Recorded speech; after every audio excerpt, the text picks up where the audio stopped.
কি করছিস তুই এখানে বসে? বলছে অদ্ভুত ভাবে, জানো তো, মানে চুল ফুল সব এলোমেলো রয়েছে। বলছে একটা অদ্ভুত ভাবে দৃষ্টিতে আমার দিকে তাকিয়ে বলছে কি আমি তো এখানেই থাকি।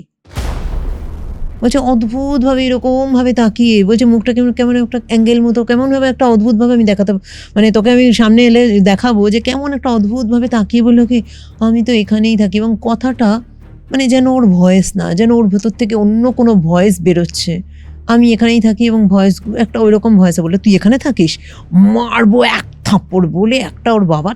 রাতের বেলা ওর মা ঘুম থেকে উঠে দেখছে ও নেই। নেই নেই তো নেই, কোথাও নেই। ভাবলো ওর মা হয়তো টয়লেটে গেছে, 10-15 মিনিট হয়ে গেছে, আসছে না।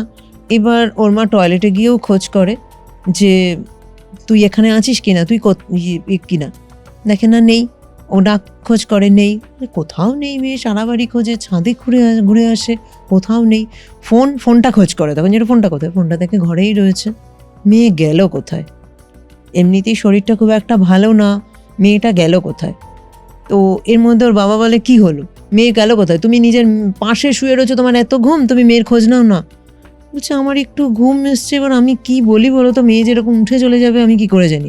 বলছে এখন আমরা থাকি মফস্বল এরিয়াতে, এখন যদি রাত বাজে 12:30 একটা, মেয়ে চলে গেছে, কেউ যদি আশেপাশের লোক শোনে বলো তো ভাববে তো তোমার মেয়ে পালিয়ে গেছে, আর তার আগে এই সমস্ত পাগলামো করেছে, ভাববে হয়তো পালিয়ে যাওয়ার জন্য এই সমস্ত পাগলামো করেছে। বলা যায় না মানুষ কত রকমের কিছু ভাবে। তো বলছে না, আমার মেয়ে ওরকম পালিয়ে যাওয়ার মেয়ে না, তুমি জানো না ও পড়াশোনা নিয়েই থাকে, আমার মেয়ে ওরকম না। ওর কোনো সম্পর্ক থাকলে বা কিছু থাকলে আমি জানতাম, আমার কোনো বন্ধুর বাড়ি গিয়ে আড্ডা মারারও না। বলছি গেল কোথায় মেয়েটা? ওর বাবা তখন বলে জানিস আমার তখন তোর বৌদিকে বলি যে ও না দাঁড়াও, আমি একটু ওই বিয়ে থেকে ঘুরে আসি, আমাদের যে কনস্ট্রাকশনের কাজ হচ্ছে ঘুরে আসি। বলছে এত রাতে তুমি ওখানে যাবে? ওটা তো বেশ দূরে, মানে ওয়াকিং ডিস্টেন্স 10 মিনিট, তো ও এত রাতে কি ওখানে যাবে নাকি? বলছে জানো তো কালকে দুপুরে একটু উঠে বসেছিল, ও আমাকে কালকে যখন আমি যাচ্ছিলাম না ওখানে, আমাকে বললো বাবা আমি যাব। তখন বলছে তোমার শরীর ভালো নেই, এখন তোমাকে যেতে হবে না, তোমার শরীর একটু ঠিক হোক, আমি নিয়ে যাবো। তো ও ওখানে যায়নি তো, নাহলে আর গেলোটা কোথায়? মেয়ে সারা বাড়িতে তো নেই, আর যাবেটা কোথায়? বলছে হ্যাঁ। তো ওর বাবা গাড়ি বের করে, ওর মা বাবা মিলে ওখানে যায়, গিয়ে টর্চ নিয়ে গেছে, গিয়ে দেখছে এবার ওখানে তো অন্ধকার, ঠিক আছে। তো ওখানে টর্চ নিয়ে দেখছে, টর্চ নিয়ে গিয়ে দেখতে দেখতে ওর দাদা বলছে তখন জানিস মানে আমারই কেমন লেগে গেছে যে মেয়ের কি মানে অদ্ভুত, আমার মেয়ের এইরকম। আমার নিজের মনে হচ্ছে লোকে শুনলে কি বলবে, এতদিন আমি যে ইমেজ নিয়ে থেকেছি এখন তো আমার ইমেজ চলে গেল সব। বলছে আমি তোর বৌদিকে বলেছি, মেয়েটা যে কি শুরু করেছে না, তোর বৌদি আমাকে বকাবকি করছে যে আমার মেয়ের এই অবস্থা, তোমার এখন ইমেজ নিয়ে পড়েছে। বলছে মেয়ের হলো কি বলো তো?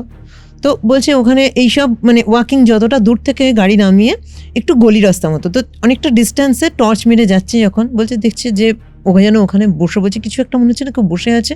কাছে যায়, বলছে গিয়ে দেখি আমি ওখানে যে জায়গাটা থেকে মূর্তিটা পেয়েছিল ঠিক সেইখানটাতেই পা ছড়িয়ে বসে আছে। রাত তখন বাজে মোটামুটি 1টা, ওই মাঝরাতে বাড়ির গাউন পরাই রয়েছে, ওই হয় না নাইট ওই নি লেন্থ অব দি গাউনগুলো পরে, ওরকম একটা গাউন পরা, পা ছড়িয়ে বসে আছে। যেখান থেকে বলছে তখন ওখানে মাটি ডালায়াত মানে ইট ফিট ভাঙা চুড়ো, ওখানেও মানে পড়ে গিয়ে ওর হাত পা মুখ ছড়ে মাথা ফাতা ফাটতে পারে, ওর মধ্যেও চলে গেছে। পাশে ওই জায়গাটাতে মাটি স্তূপ ফুপ রয়েছে, ওইখানে ও বসে আছে চুল ফুল ছাড়া। গিয়ে ওকে জোরে ধমক দিয়ে বলেই কি করছিস তুই এখানে? কোনো সাড়া নেই। এবার বসি, ও তো বসে রয়েছে, মুখটা ফিরিয়ে মানে কাঁধে হাত দিয়ে ফিরিয়ে বলছে এই কি করছিস তুই এখানে বসে? বলছে অদ্ভুত ভাবে, জানো তো, মানে চুল ফুল সব এলোমেলো রয়েছে।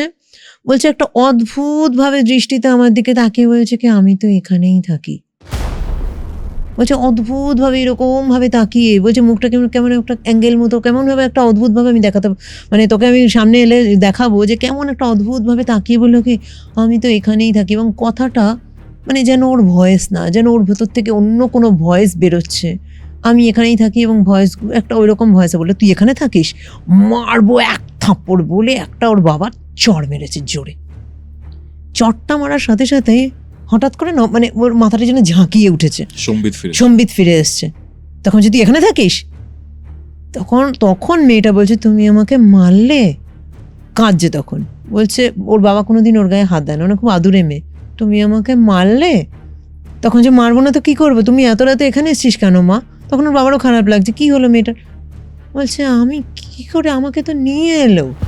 যে কে নিয়ে এলো তোকে? যে আমাকে যেন বললো আমাকে নিয়ে এলো। কে নিয়ে এলো? মানে ওর কোনো কথাবার্তায় কোনো সংলগ্নতা নেই। বলছে আমাকে নিয়ে এলো, আমাকে তো বললো আসতে, আমি তো ঘুমোচ্ছিলাম, হ্যাঁ আমি তো ঘুমোচ্ছিলাম, আমাকে বললো এখানে আসতে, আমাকে নিয়ে এলো। কে নিয়ে এলো জানি না। তো তখন আর ওর বাবা মা কথা বাড়ায়নি, বলে চল বাড়ি চল, ঠিক আছে চলো বাড়ি চলো বলে ওকে গাড়িতে করে বাড়ি নিয়ে আসে। বাড়ি এসে ঘুমোয় টুমোয়। এবার ডাক্তার বলে দিয়েছিল যে এরকম যদি কখনো হয়, একটা ডোজ দিয়ে দিয়েছিল, সেই মেডিসিনটা দিয়ে দেবেন, ও ঘুমাবে, ওর ঘুমের দরকার। সেদিনও ঘুমিয়ে পড়ে। আবার ওর মা তো ওর কাছেই থাকে। যেদিনের এই কেসটা যেদিন ঘটে, বলছে সেই দিন আবারও এরকম, তো বলছে এর মধ্যে মাঝামাঝি আরও কিছু ঘটনা ছিল। ঘুমের মধ্যে না প্রচণ্ড ভয় পেত, যে জিনিসটা আমরা বারবার দেখেছি যে ও ভয় পায়। ও বারবারই বলে যে না তুমি চলে যাও, আমাকে মারবে না, আমাকে মেরো না, তুমি চলে যাও, যাও যাও যাও। এবং সেই সময় যদি ওর ঘুম ভাঙিয়ে ওর সামনে কেউ যায় না, ও তাকেও মেরে দেয়। ঠিক আছে, বলছে এক এক সময় এমন হয়েছে হয়তো এমনি শুয়ে রয়েছে, ও না মাঝে মাঝে চিৎকার করে উঠতো, তুমি আবার এসছো, আবার এসছো, তুমি কেন এসছো, তোমাকে বলেছি না তুমি আসবে না, তুমি আবার এসছো। বলছে এইগুলো বলতে বলতে না ও কি করতো, পুরো গুটিয়ে, হয়তো খাটের ওপর বসে আমরা কি করি অনেক সময় হাঁটু বুকের সাথে মুড়িয়ে বসি না, ওই রকমভাবে পুরো মুড়িয়ে যেন নিজেকে একদম মুড়িয়ে নিত। আর এই সময়গুলোতে না চুল বাঁধতো না। অন্য সময় অনেক সময় হয়েছে বলে এমনিতে তো খুব বড় চুলও নয়, ছোট চুল পিঠ অব্দি, কিন্তু ও পনিটেল করে রাখতো, কিন্তু এই সময় কদিনও চুল বাঁধানো যায়নি, ও চুল এলো মেলো করেই ও থাকতো। তো ও না যেন নিজেকে গুটিয়ে নিত, যাও তুমি যাও বলে। চোখের দৃষ্টিটা, তাকানোটা খুব অ্যাবনর্মাল। কিন্তু আমরা তো সব টেস্ট করেছি, আমরা ভাবছি কী হলো মেয়ের, হয়তো জ্বরের জন্য বিকার বকছে বা কিছু, অনেক সময় জ্বরের থেকে বিকার হয়, ডাক্তার যেটা বলেছে জ্বর কমে গেলে ঠিক হয়ে যাবে।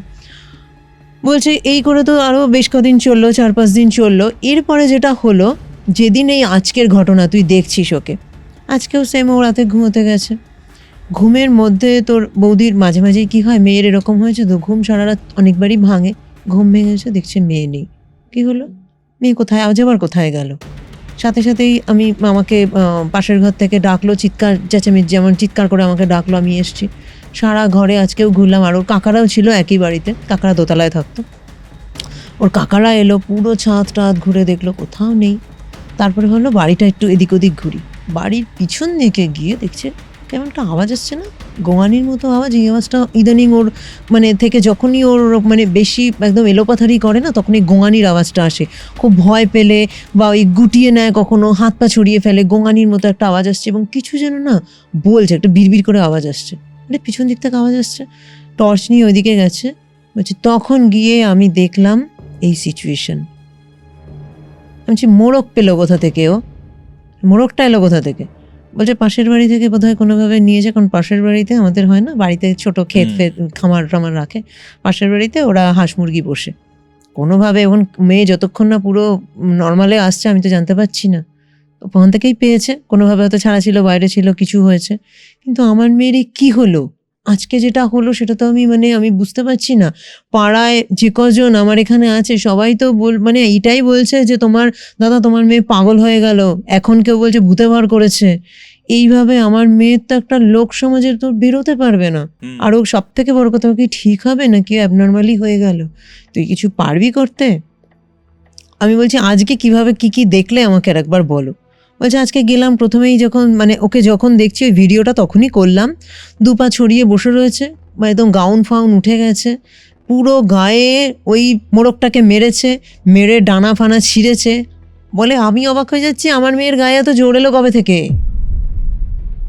ও কোনোদিনই তো এইসব মুরগি কাটাও নিজে বাড়িতে এনে, অনেক সময় হয়েছে এমন যে আমি করেছি, হয়তো আমাকে দেখেছে, তো নিজে তো কখনো কাটেনি, এইসবে এত অভ্যস্ত নয়। আমি যখন কাটতামও থাকতেও না, সামনে চলে যেত।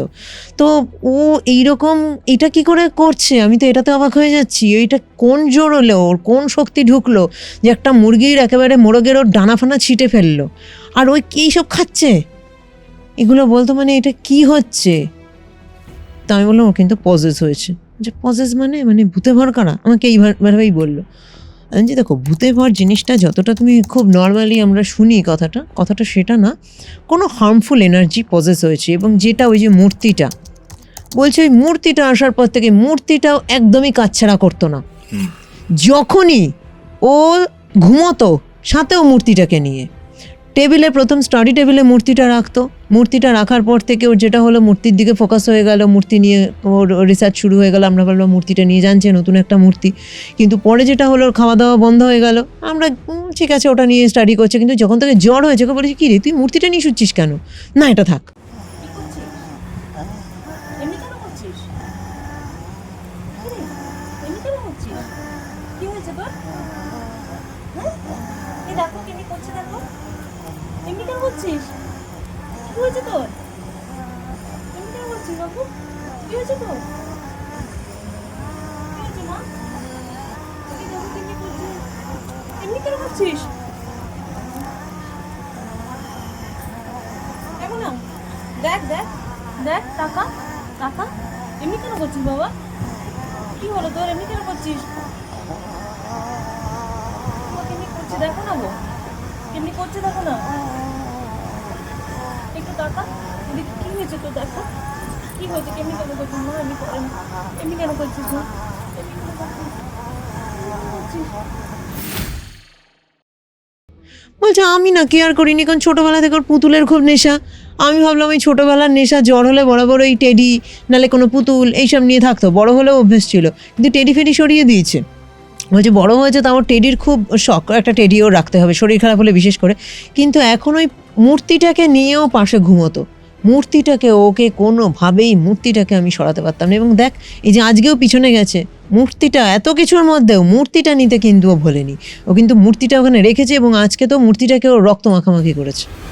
জীবন দিয়ে দেখছি ওইখান থেকে মুরগির পেট থেকে নাড়িভুড়ি বের করছে, মুরগির ও গায়ে দিচ্ছে, মানে ওটার গায়ে মাখাচ্ছে, নিজে মুখে দাঁত দিয়ে টেনে রক্তটা চাটছে, এবং এই যে নাড়িভুড়ি যা ওর হাতে উঠছে দাঁত দিয়ে টানছে। দাঁত দিয়ে বলে ওকে সামনে গেছি, ও ধাক্কা মেরে ফেলেছে। আরে তোর কি হলো, তুই কি রাক্ষস হয়ে গেলি? বলছে ওর কোনো হুঁশ নেই, চলে যা এখান থেকে, চলে যা এখান থেকে, কেন এসেছিস, যা যা বলেই নিজের মতো মাথা বেঁকিয়ে বসে আর চুল ফুল দিয়ে মাঝে মাঝে এলো পাথারি করছে, মাটির মধ্যে গড়াগড়ি খাচ্ছে। আর মাটিটাও দেখছি ওখানে পুরো না, ওর হাতে বড় বড় নখ ছিল মেয়েটার।